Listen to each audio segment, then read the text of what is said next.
Não se combate corrupção com Cunha, com Renan Calheiros, fazendo uma reforma política que não ataca os pontos essencial, que é o pai da corrupção, que é o financiamento privado das campanhas políticas.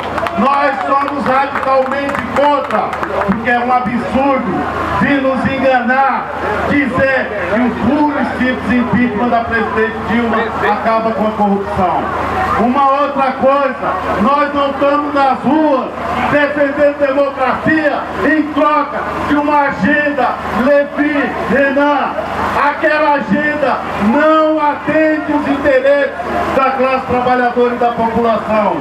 Nós estamos na rua defendendo democracia para avançar nos direitos dos trabalhadores e das trabalhadoras. É bom que fique claro para os coxinhas e para a sociedade que esse movimento aqui tem projeto político para o país. E a saída que a gente apresenta é a saída à esquerda, a saída que foi vitoriosa na última campanha política. Não venha com a agenda do PSDB de terceirizar, de privatizar como forma de apresentar uma saída para a crise, que não fomos nós que criamos essa crise. Portanto, que fique claro, o nosso ato tem lado e tem projeto. É isso aí, companheiros, valeu, até a luta, em todas as trincheiras e com as armas da classe trabalhadora.